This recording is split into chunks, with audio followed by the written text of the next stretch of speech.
So I get set up here. Even I'm kind of fumbling and kind of slow.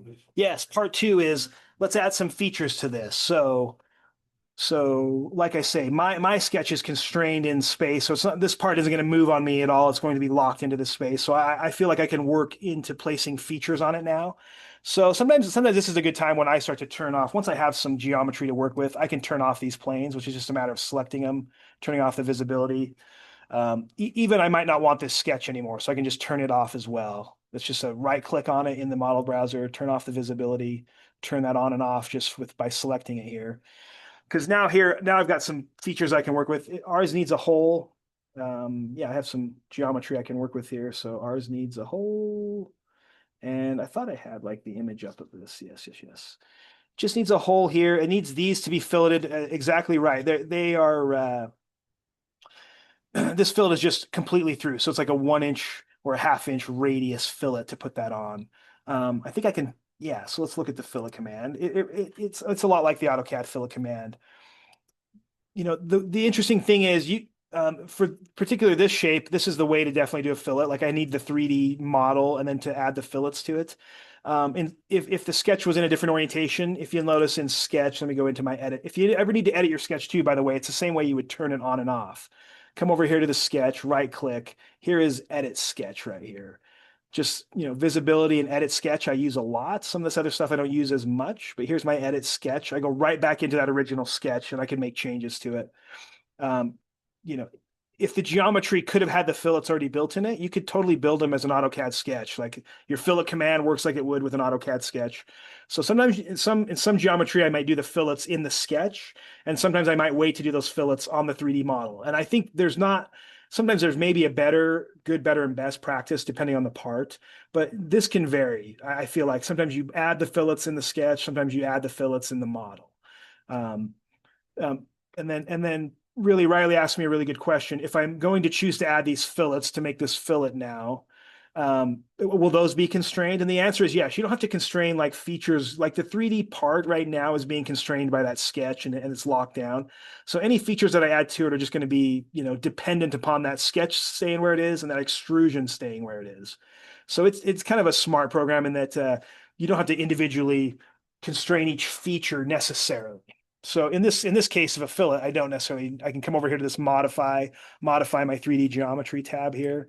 You can do a few different types of fillets. I think I could probably choose just fillet and choose each corner to be, what are they, half-inch radius? So, or I could maybe choose a face fillet or a full round might be what I use as well here. Because I think that's going from one edge to one edge. Let me try this one first here. It's a little, I can't say we use this in CAD a lot, but the full round fillet, it's going to want me to select a face, three faces. Is it maybe going to be this face? Here's my options, three different faces. I don't use this a lot, so I could get this wrong.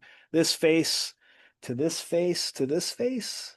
And that will do a full round like this, right? If I say okay, that's one way to have done that fillet with a little bit of a different functionality, especially when I'm going from one face to the other face, right? Let me try a different, and that's just like a full round face fillet. It kind of shows up differently down here. Let me do the other kind of fillet, which is just going to be maybe our normal fillet here. And as long as I pick, and it's always going to want to know a radius, right? Like our normal fillet command would. And so I think we determined that it would be actually a 0.5 radius to go from one to the other. So if I enter that, um, and then I think this is default. I'm going to keep everything defaulted here. Yes. And then you have to pick the edge sets. So here, what it wants to know is like I'm picking sets here where I'm going to fillet that while that dialog box is open. So there's one, and there's one, and then I would have the same. I get to the same results. I feel like is one better than the other? I don't know, not necessarily. Two different ways to do the same kind of function here. Yeah, whether I go from face to face to face or I use a dimensional fillet, and they happen to just be right there. So that's cool. Now I have that much done. I have my fillets put in. And then we have a hole that's going to be concentric through here, right? Like that's the a half-inch diameter hole that's concentric through. So this is going to be kind of a dependent sketch on this geometry because I'm going to choose this to do my sketch on. So now instead of having to use a plane to draw, I can just build off of the existing facial planes that are on here. Some things I can't draw on as good, like a radius like this, maybe I can't use that as a surface to draw on necessarily. but I could build a plane that's tangent to a radius or something to build. So I don't need to do that here, but there are options to work off of, radius surfaces potentially and to establish a plane if I need to. Here, I'm just going to use this. So even if I just select this face, like I have a quick access to some things I can do with it. There's the sketch. Uh, Here's a create sketch one here. I could actually just choose like start a sketch and I can start on this plane and choose this plane. So and then it goes right to the sketch mode. It's going to go into being perpendicular to that. It looks like I'm on a different sketch plane for sure. I'm not on X and Y now. I'm on what? Z and X plane is what I'm on right here, top plane. So now what I have is I want to make a concentric hole to this radius here. So what I do is I use project geometry, and I don't think the book uses this, but this is how I use this. Project geometry is like my friend, and I go to it so readily that I want it to be concentric to this. So I have that geometry already there, like that. I just don't know where the center point of it is. Yes, you could do a sketch that just starts and constrain it to this, but I can just use project geometry. Here's project geometry. I'm going to choose this outer arc here, and then what it gives me is the center point, and it gives me that arc. I've projected that geometry that exists on that plane. You can project geometry that's not on that same plane, and it will pull it to that plane though too. I could have actually selected this bottom edge, and it would actually project it up to my plane that I'm on. So I can, I can be kind of systematic and say, well, I need that geometry. It's not on my plane that I'm on, but I can pull it to my plane. But like I said, these things sometimes have it. Like if I move my model later, sometimes these ones are the sketches that may have some issues, and they may blow up your model a little bit. But and then this is what's probably not. I don't think he does any projecting of geometry in the book at this point, but I do because I'm just like I've already got some features to work with. I'm going to project that geometry, but I tend to always turn my projected geometry into construction lines unless I need them to be solid lines because solid lines can extrude, they can cut, they can do a lot of different things. Construction lines don't do those things. So I tend to I'm pretty systematic. I think I explained that. I'm pretty systematic in keeping solid lines for their really functions. Things that I'm not going to use, that I don't need a solid line for, I change it to construction geometry. How you do that is just a matter of selecting this stuff. Like you can, and so you have crossing selections here, just like you do in CAD. I can use the green crossing, which I think is just partial, or I can use the red and a cross for like whole, has to be completely under the crossing. So I think lasso, I don't think lasso works the same way though. I think it's always just like some box maybe. Or I can individually select this geometry. And what I'm going to do is I'm just going to do a crossing select, and then I'm going to select this little thing here that's buried, right? This construction. If I click that, you'll see it changed my line to construction material. What's that? It's freaking buried here, and it's like really not very intuitive actually, but it's on the format palette, and it's this little like angular looking thing that is construction. Sometimes I will do this in geometry that I don't always like to just trim and delete sketch material. Sometimes anything that's overlapping, maybe I'll split it and turn whatever I don't want into construction material. You'll just see me draw different as we go and choose to keep things solid or keep things construction. It wouldn't matter if I kept this solid, but I just have this habit, unless there's a reason for it to be solid, it's mostly going to be construction. And what I really needed was that, because I'm going to place a circle by its center. I have a few different, I feel like I have less circle commands in Inventor, but circle by center point seems to be a lot of my go-to. Here is something that I can constrain to, so I'm going to snap to that, like it knows to snap to this geometry here, or that actual little point. And I'm going to pull this out, and I do feel like its default is draw by diameter. So you don't have to remember if you're drawing by radius or diameter. Inventor is, I think, always diameter. So what is it? It's 0.5 diameter? Yes. So there's my sketch on that surface for that particular thing. That's really the only feature I'm going to add to that plane. So I can say I'm going to finish that sketch. And then I'm going to extrude this thing as a cut. So extrude does both. It does solids and it does cuts, all in the same command. So I don't have to worry about which one I want to do. I can just say, hey, extrude that. I think it defaults is always to extrude as a solid, and it has that 1 inch default. But so what I do, and it picked that one profile because it's the only thing I had. If I had multiple profiles, it wouldn't select until I did. Here's my profile. And then it's one profile. And then I want to extrude, not necessarily a solid, but a cut here is the Boolean cut here. Bam. And then you can enter the dimension. So in the videos, if you watch his videos or you do normally, you would say like, well, what's the thickness of that? I'm going to enter this as like 0.25. And then I would say, oh, see, it's cutting 0.25. That's what that dimension is. That's fine, and that will work, but that'll always keep this cut at a 0.25. And if the life of this part ever needs to be a half inch here, it won't automatically update this dimension. It'll always be at 0.25. So I feel like in the book they don't point this out soon enough that right next to the actual dimension input you have, these two are super powerful to me. I can just say through all, which means that no matter what that dimension, it's going to have like almost like a reference dimension here now in parentheses. Whatever that dimension changes to, this will always say through all. So if this thing becomes 1 inch or 6 inches, like I was showing you earlier, if I select this as through all, it's always going to maintain that that's a through all cut. So I feel like that's the way I drive my cuts more often than I do a dimensional cut. I mean, it just depends. It's just something that's more robust, and I don't have to worry about editing it later if it changes, right? Like a through all means through all. Sometimes I can pick a surface though, and I can say to next. And so sometimes like I can select, like I always want it to go from like this face to this face, and it would know that, hey, I'm going to do this. I'm doing like a to next. So this is another way that I can modify if something wouldn't be a through all the time, but it might only be to this next surface or this next feature. So I have quite a bit of control, dimensional control, through all control, or a to next control kind of. Or there's to next, or to a face that I can define a face. To next, I guess, would be to the next solid. So I have like 4 different controls here. I use this one a lot. In this case, I would use this one because in case that dimension changes, I don't have to worry about it. I do want it as a cut, and I just say okay. And now that's pretty sweet. If I go back to this sketch, and if I needed to change, see, I have all those driven by that. Oh, this was wrong. It was supposed to be 1 inch. And then I finish. My cut will stay through all here.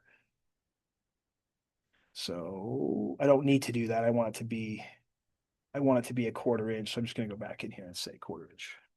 So finish. Yes, yes, yes. That's called flexing. It's nice to know that if your stuff is is flexible or working how you want it to work.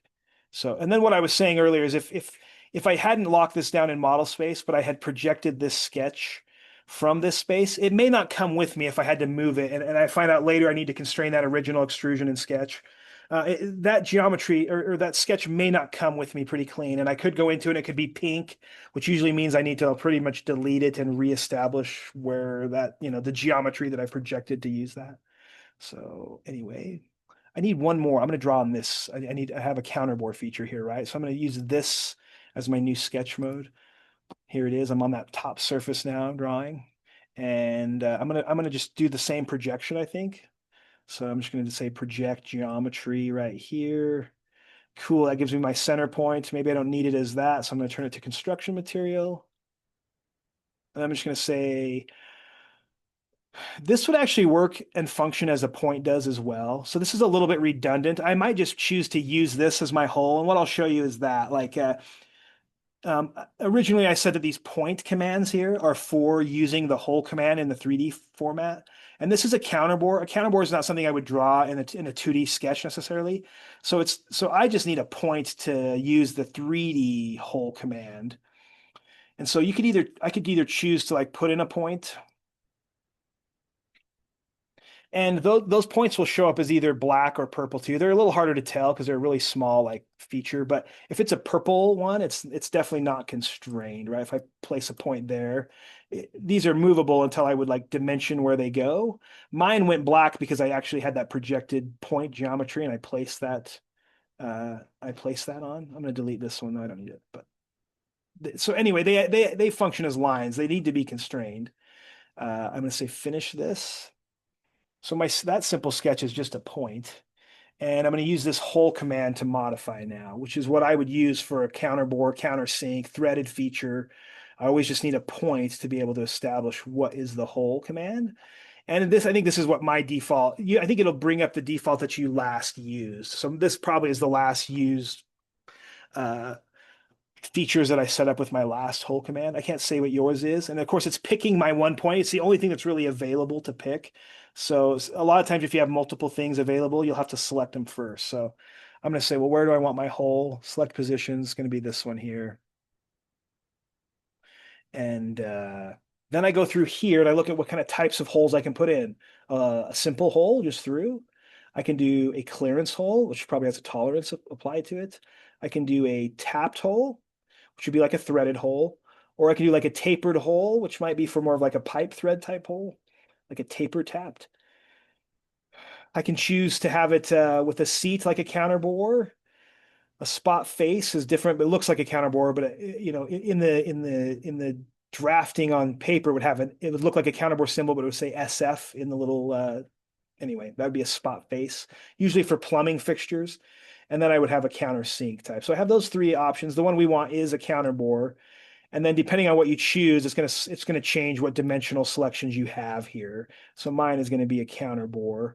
Termination, I guess I'm saying through all at this point, but I'm going to actually like specify some distances here. Direction is obviously from my point, is it up or down? There's nothing to put a hole in this way, so it has to go this way.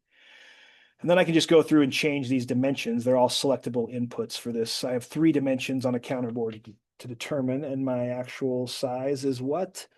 Quarter-inch through hole, quarter-inch diameter, half-inch counterbore that's eighth of an inch deep is what that should be. So I can use those dimensions for this thing and say, oh, it's supposed to be at the counterbore dimensions is a half-inch. So I'll enter this here. Sorry, 0.5 is all I have to put in. I think it'll allow you to put fractions in here too. So if you don't know I think Inventor is more friendly than CAD in that if you don't know your decimal equivalents, I do think it'll allow you to do fractional equivalents here.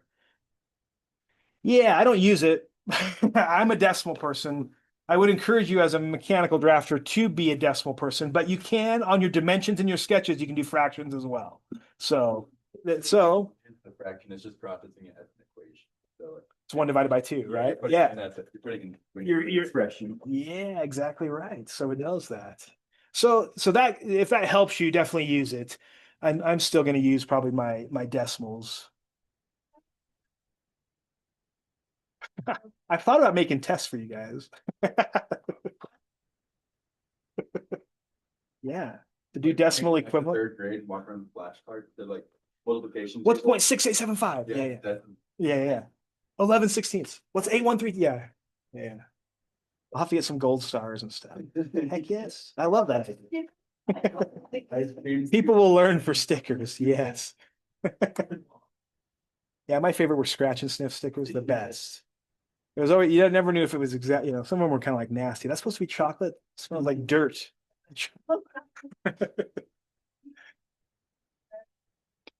Let's see, it's quarter-inch through, it's an eighth of an inch deep is all. So this should be 1.125, sorry, 0.125.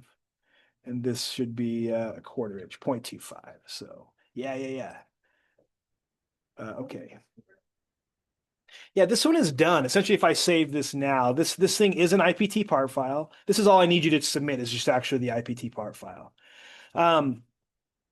One thing I'll note is that once we move to drawings, in order for me to like check a drawing that has parts on it, I kind of have to have everything. If you think about this, in order to send this maybe to somebody, if it was on a drawing, they would need the drawing, they would need the parts, they would need the assembly all sent to them. Otherwise, the drawing doesn't work unless it has the parts and the assemblies with it. And so, as we start to submit later assignments, we've got to consider if it has a drawing, I usually need everything that's on that drawing submitted, the parts, the assemblies. Otherwise, I can't evaluate it. I'll get errors when I open it. And if you send it to somebody else, they need all your parts, assemblies, and drawings to kind of, yeah, a simple drawing, unless you're just sharing a PDF of your drawing to somebody to communicate with. But if you're trying to share like a model to somebody, they need everything with it. So anyway, so this one's kind of done. The other thing I just want to, I'll bring up some things. This is probably the only one I'll cover today, or I might jump into the other one. But notice this about your model browser too. Like it built this tree, right? We have all of our little stuff that we can get into. We can expand them. We can get into the sketches. You can also click the end of this end of part, and you can drag this thing up. And so sometimes if I have errors when I've moved stuff around and everything is just going berserk on me, I can actually drag this up and be back to my original extrusion and kind of almost suppress everything else. And I can actually redo all this here and fix things or whatever. Or I can kind of like, if I have errors, this is usually how I fix stuff, is I'll just strip this thing back to where my first error starts. maybe it was my full face round error that I had an error, and I can just like add that one feature and then troubleshoot it why it's not working. And then I can come back here and troubleshoot the next fillet. So I use this a lot to kind of just like especially when I have errors and I'm trying to fix a part, just drag that end of part up to where it's working and then try to start stripping it down and fixing it kind of systematically. So that's a really handy thing. I don't think they talk about that in the video, but you have this end of part feature. And if I go back to my last one, that's the actual end of my part. So just so you know, I don't think it's a good practice to say, oh, if I was to send this to somebody and it didn't need all this other stuff, I don't think I would just like drag this up and leave it. If it wasn't supposed to be part of the solid, I would just delete them and get rid of them rather than kind of like suppress them this way. Because anyway, that's just a side note. I definitely wouldn't want to like leave wrong stuff just buried under the end of part. I would want to delete it out. I think that would be poor practice to leave like stuff suppressed or, these hidden nightmares. Yeah, yeah. But this is cool over here. So this is that's all I really want to say. This is the end of this one. In order to submit that, yeah, just save it, submit that one IPT part file. This assignment's done. I'll just take a quick look at what the other everything else now that we do in this from problems 1 through 16, they should really not be using too many different things. I don't think there's any, I think they're just kind of doing some sketches. Um, I might have to pick a few multiple surfaces to do sketches from here on this particular part. Whether you start this as an L-shaped part. Um, I think that's how I drew this one, is I just drew it L-shaped and then I cut this and then I cut that. Let me look at the next one, 1-6, do a little preview here. Sorry, my scroller is nowhere. There we go. 1-6 looks like this. So I think I did kind of a Z-shaped part here, and then I just cut this one down and through. Extruded that thing 1.5 inches. So nothing too much more difficult there. Tomorrow, I'm just going to preview which one I'll probably draw tomorrow, because there's a couple more things I wanted to show you just in your user environment now that I have a shape. This one here, it looks like I made this little hat shape here and then extruded it and then did 2 cuts. This one's a cut through all, it looks like to me. Like I cut this, probably just drew this here and cut through to that other surface. Yeah, so that one, you can probably put a dimension in there to cut, or I could say 2 next and use that 2 next, or to that next surface and choose that back surface as how far I want to cut that through. This one looks like it's a through all cut and cutting through down. And then what's 110? Is 110 the next one? Yeah, they just get a little more complicated, but that's definitely have drawn this shape and then extruded and then use this as my next place to cut. I think the previous one looks a little harder than this one. What's 111? Let's see.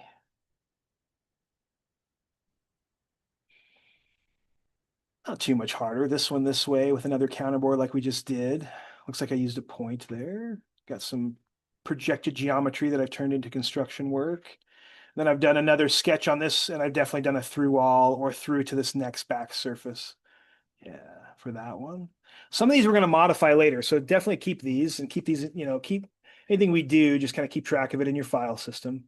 Because in chapter 5, I think we do some modifications of existing solids that we have. And so we're going to try to blow things up then, actually, which will be good.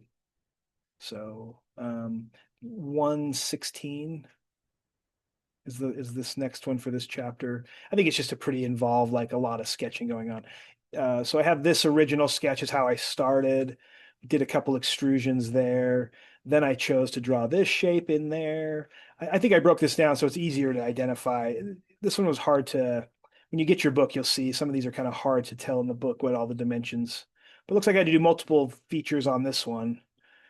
Looks like I've done some fillets within my sketch here, actually. So that's just kind of the opposite of what we did there. It looks like I'm using the fillet command in my sketch to make those radiuses. And kind of made a weird part there. But yeah, I think that's it, except for this. I'll catch this on the end of my video here too. So one thing to know at home, you probably, let me go back to that. In the resources section for this is this inventor shortcut keys. I just want to show you a couple that are really handy. So I'm going to open up this PDF here, which I think is, I joked about having to memorize all these. Because I mean, it's a pretty detailed keyboard shortcut commands for Inventor. I think these are nice to print off. Like I did, like as a drafter, I like to have these printed off, pretty accessible to wherever I'm sitting. I usually had my Revit one, my Inventor one, because there just are some buried commands that you forget how to get to them unless you can pull up the key command. I just want to go over the first page of this, shows the keyboard itself. And there's a couple, some of the, like if you remember in CAD, the function keys are pretty handy, turn on and off ortho modes and stuff like that. There's a few here that I really like. I don't, so F4, if you don't have a 3D mouse at home, some people will just use F4, hold down F4 while you're in, to do your rotate, to function as kind of your 3D mouse. So if I hold down F4, it brings up this little window, and then you can just like left click and rotate this thing. So generally people like at home, if you don't have a 3D mouse, I use F4 to do my rotating. Yes, you can use this, and that works just fine. That quick access to orbit is over here. But I remember the F4 is my quick orbit when I don't have a 3D mouse. Um, so that's That way you do it in CAD where you do the shift and then Yeah, hold down shift here and then your scrolly wheel. Yes, that's like 3D CAD. Good, good. That's just, yeah, that's hold down shift, scroll wheel. So that is some, yeah, exactly. That's good. Cool. Hold down shift, scroll wheel, hold, you're orbiting. Yeah, I kind of forgot that's how we did that. F4 is a lot. You'll see a lot of people use F4. I like my 3D mouse to do that. The other one I want to show you is slice graphics. So I'm going to do one quick change on mine. So if I go back to that little sheet here, wherever it is, this one, F7, slice graphics. So this is usually when I need to like when I'm like maybe my sketch is in the middle of my part and I need to get into it to modify it. I can slice graphics. Let me see it. Let me see if I can make up something here how this works. Um, yeah, like I'm gonna change my extrusion up just a little bit. Let's see here. Oh yeah, I'm going to change this extrusion, edit this feature. I'm going to have it be split over my sketch line here. So I'm going to say, okay. All I changed for me is how my extrusion was. It's on either side of that original sketch plane here. So now what's annoying though is if I go back into this sketch here maybe, or if I go back into draw on that plane again, like if I needed to draw a new feature here on this plane, I'm going to say a new sketch here. What I am is I've got like 3D geometry in my way that I'm not on, like it's kind of burying where my plane is that I'm cutting, because what I'm trying to do is I'm trying to draw on this plane is where I'm actually drawing, and it's buried in my part. So it's kind of hard to draw on that plane when I've got this geometry coming at me. So F7 will slice to the plane. F7, I'll hit it right now. And then it slices to where I'm actually drawing to. This is super handy, and they didn't show this in the book very early, but I use this technique. Like I just can't almost draw without this, especially if my sketch plane is buried in geometry. F7 is my slice graphics. It goes right to the existing plane that I'm sketching on, and I can still project stuff out here. Like, you will get to where you're actually able to project the nature of the 3D geometry to this plane. So it's a little bit weird, but this is super handy. So you get that stuff out of your way and you're right to your plane and it looks like a sectioned material. So slice graphics. Those are the only two I really wanted to point out today that are critical to know. Maybe that F4 command or the shift and scroll wheel is great. But F7 is going to be our friend. It's going to be one that I just memorized to slice my graphics to my drawing plane. F7 to slice my graphics. F7. Yeah. That's how I wanted to end up today. So you guys, that's good. And then tomorrow I'll probably just draw that more. I might jump in and draw the more complicated one, or I might just jump into to the to the second chapter 2 exercises might be what I do. Not tomorrow, but Thursday necessarily. I think I'll probably jump to this one on Thursday. And the rest I'll just leave up to you guys. If you have issues with them, tell me. Like one thing I'll try to do while we're doing this book is, since I won't be covering all of them, if you go home and draw some and you have issues, just I hope to answer maybe some questions on stuff you're working on individually. But I'll probably jump in on this on Thursday and start to do Revolve and the exercise out of chapter 2. By then we'll have our books. I should be getting them today. So, and anyway, so that's it.